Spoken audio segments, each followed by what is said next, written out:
Le premier médecin martyr. La mort au martyr du docteur Banzarjab Ben Ouda, naquit le 9 janvier 1921, est considéré parmi les pages les plus émouvantes qu'a connues la capitale des Zianides. D'abord, après avoir obtenu son diplôme en médecine en 1948, le martyr retourna à Tlemcen, sa ville natale, où il prodigua les soins aux malades à son domicile. Les ordonnances qu'il délivrait étaient rédigées en langue arabe.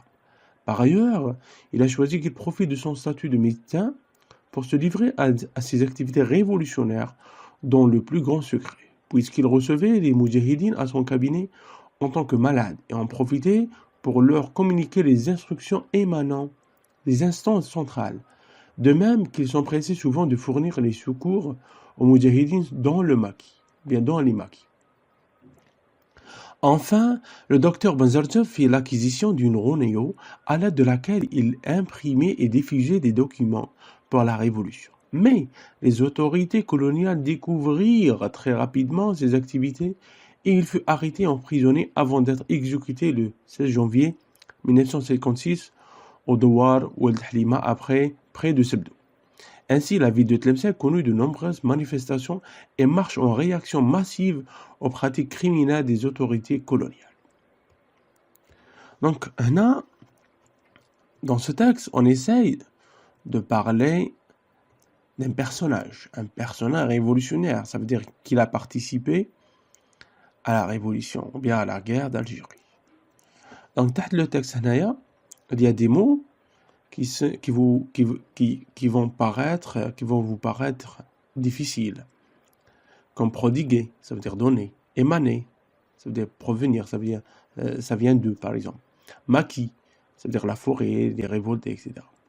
Une ronéo, c'est un appareil pour faire la photocopie. Exécuter, guillotiner, fusiller, tuer, etc. Martyr, ça veut dire shahid.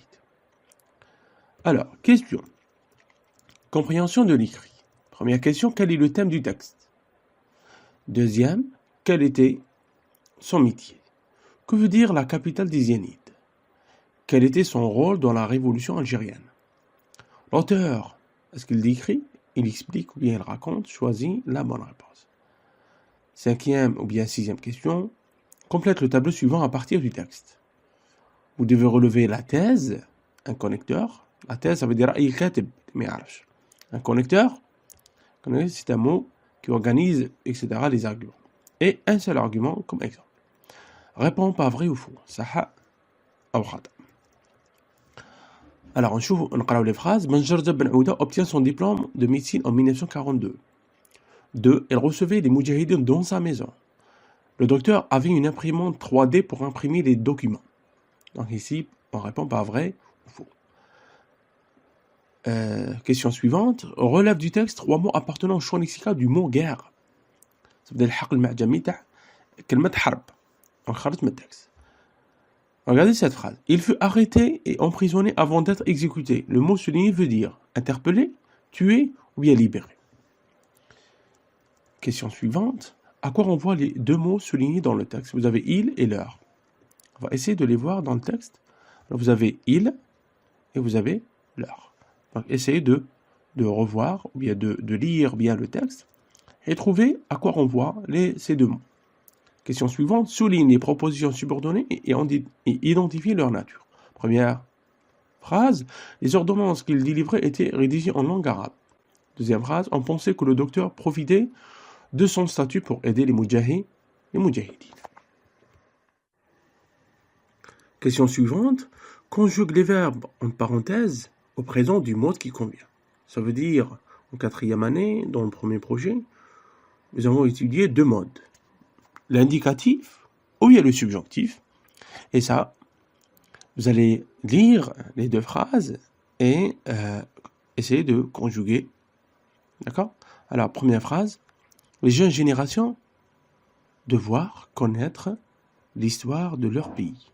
Deuxième phrase, il fallait que les Algériens réagissent à l'appel de la révolution du 1er novembre. Alors, premier verbe, on doit conjuguer au présent. Mais dans quel mode? Soit au subjonctif, soit indicatif. La deuxième phrase aussi, ou bien le deuxième verbe, réagir. Ici, on essaie de voir la structure de la phrase, ou bien le sens de la phrase, et vous allez essayer de conjuguer facilement ces deux verbes. Question suivante. Ce texte est narratif à visée argumentatif, explicatif à visée argumentatif, ou bien descriptif à visée argumentatif. Donc lisez bien le texte et répondez en choisissant la bonne réponse. Situation d'intégration ou bien production écrite. Pour participer à un concours dont le thème est l'Algérie, un pays de rêve, rédige un texte dans lequel tu décris une ville algérienne pour mettre en valeur les charmes de ces paysages et d'inciter les touristes à la découvrir. Alors, ton texte comprendra une introduction, ça veut dire tu vas mentionner le thème et introduire une thèse, et 3 arguments, paysage naturel et site historique. Et si vous voyez bien dans cette production écrite, je vous ai mis ici une conclusion. Pour toutes ces raisons, Tipaza est la destination parfaite pour découvrir la beauté de l'Algérie. Ça veut dire ici le thème qu'on va aborder dans ma production écrite, je vais parler de Tipaza. Voilà. Découvrons maintenant ensemble les réponses pour ces questions-là. À la première question, quel est le thème du texte? Donc si on lit bien le texte, l'auteur il parle de la vie du docteur Banzarjab Bounouda. Deuxième question, quel était son métier, docteur en médecine? Alors, regardez ici, dans ce paragraphe, on parle de son métier. Donc, ça veut dire, d'abord, après avoir obtenu son diplôme en médecine, le martyr retourna à Tlemcen, sa ville natale, où il prodigua les soins aux malades, ça veut dire c'est un médecin. Troisième question, que veut dire la capitale des Zianides? C'est la ville de Tlemcen. Vous la voyez ici. Alors, regardez ici. Donc, regardez ici. La capitale des Zianides. Et après, il dit, l'auteur, il parle de Tlemcen, sa ville natale. Donc, les Zianides, la capitale des Zianides, c'est ici, c'est Tlemcen. Quatrième question, quel était son rôle dans la révolution algérienne? Il communiquait les instructions émanant des instances centrales aux Moudjahidines et leur fournissait des secours, ou bien des secours, les soins, etc. Donc, si on lit bien le texte, on va trouver cette réponse dans le texte, dans un des paragraphes. Cinquième question, l'auteur, est-ce qu'il décrit, ou bien il explique, ou bien il raconte? Dans ce texte, l'auteur, il raconte. Pourquoi il ne décrit pas? Parce que ici, le thème abordé dans ce texte, il fait partie de l'histoire.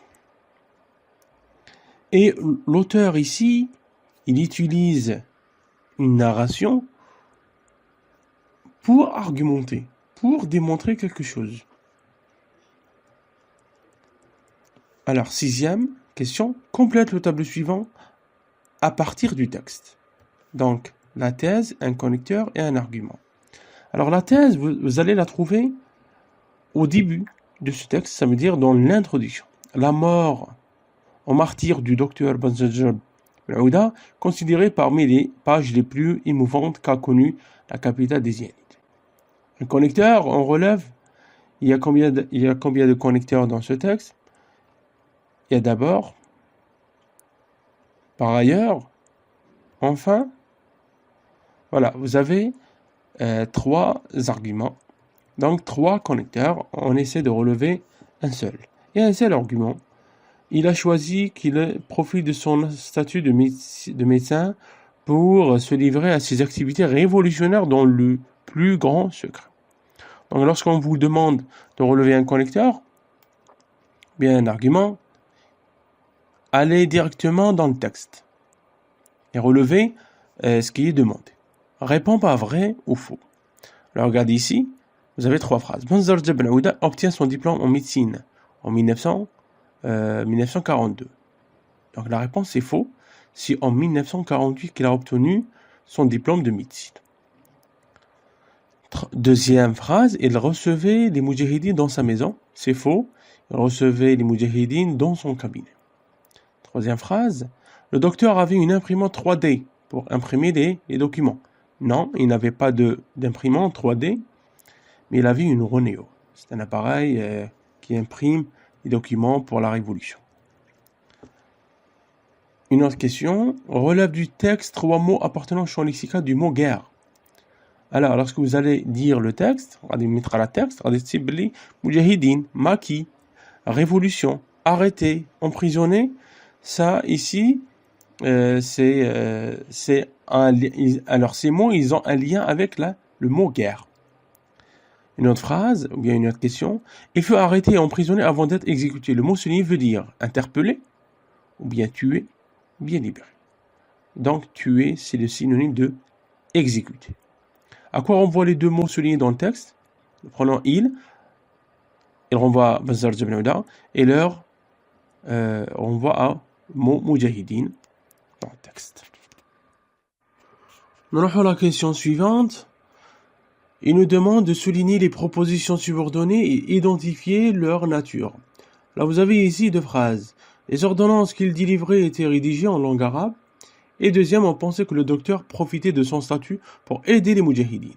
Alors la première phrase, elle contient une proposition subordonnée relative. Pourquoi relative? Parce que le que ici, c'est un pronom relatif et il est précédé par un groupe nominal qui est présenté sous forme d'antécédent. Alors les ordonnances, c'est antécédent et qu'il délivrait, c'est la proposition subordonnée relative. Tandis que la deuxième phrase, c'est une phrase complexe. Elle comporte une PP, ça veut dire en pensée, et une proposition subordonnée conjonctive complétive. Pourquoi conjonctive? Parce que le que ici n'est que mariage pronom relatif, la conjonction de subordination. Et complétive, pourquoi complétive?